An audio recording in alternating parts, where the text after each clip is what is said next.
in Canberra speaking to the gathered media, and with us we're going to continue our AM Agenda program. We'll have more news for you with Lee and Sharon in a little while, but first I've got the Parliamentary Secretary for Agriculture, Fisheries and Forestry, Mike Kelly, with me here in the Canberra studio. Hi, Mike. Good morning, Kieran.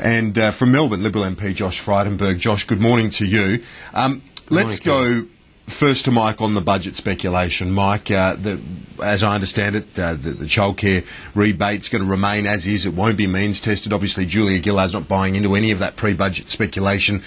She says, next week people will be reporting that they're planning to sell the Sydney Harbour Bridge, so playing down a lot of this speculation. But the fact is, this was on the table, the childcare rebate, and it's not going to be touched. Is that a sign that, you've got to encourage women into the workforce if they are serious about workforce participation? Well, there's been a lot of speculation, of course, but there's no government that's done more to improve the situation of families in this respect. We've moved the rebate from 30 to 50%. So a family on $55,000 now is really only paying the proportion of their budget for one child has gone down to 7% from 13%. So it's been part of our objective to take the burden and reduce the burden on families. We're seeing that across the board in the series of tax cuts we've delivered, the education rebate.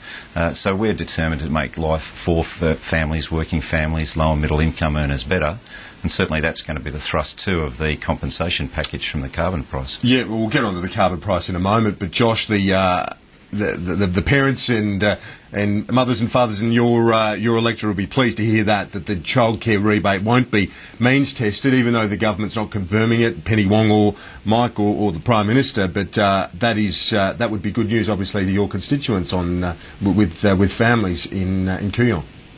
Well, if that were to means test the childcare rebate, that would be a silly decision, and I think that's just more spin from Mike, because at the end of the day, this is a government that is addicted to taxing and spending, and we've seen it with the mining tax, now we're seeing it with the carbon tax and the Alco-Pops tax, and then the wasted money on the NBN and everything else. And the reason why they have to, talk tough on the budget is because they've just spent too much money that they do not have.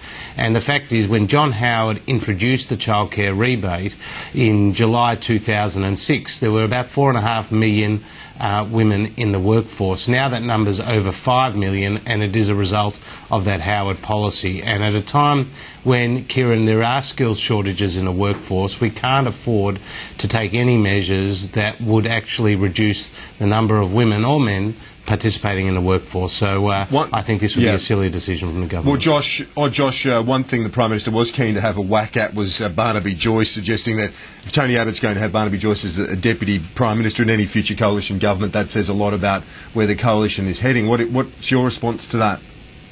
Well, I actually like what Barnaby said about running for New England. He said it's a bit like going to the royal wedding of Will and Kate. You just can't turn up there, you have to be invited. So we'll leave that to the pre-selectors in New England. But having been part of Tony Abbott's polypedal only a week or two ago, we went through the town of Walker, and we went to Armidale and throughout the electorate of New England, and I can tell you from speaking to people there, they are fed up with Tony Windsor and some of the positions he's taken. And I think if Barnaby, who's clearly a homegrown candidate, he was born there, his parents lived there, his wife was born there, he played rugby for the local club, all that sort of stuff is relevant, and I think he has a lot to add to politics, and hopefully in the lower house.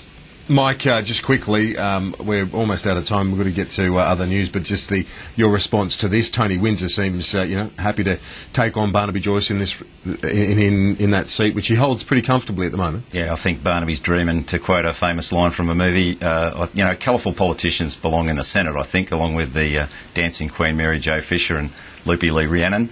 But honestly, Tony Windsor has delivered great things for his electorate. He's a decent man. People there know that. They're seeing the rollout of the NBN in his region. They're seeing the health investment. They're seeing the education outcomes, improvements to water infrastructure. I'd say, good like Barnaby, but you've got no chance against a good local man like Tony Windsor. Mike Kelly and Josh Frydenberg, appreciate your time, gents. Apologies that we were cut short, obviously, by the Prime Minister's news conference, but we'll chat again soon. Let's cross now to Lee Hatcher and Sharon McKenzie with more Sky News. Okay, Kieran, thanks so much.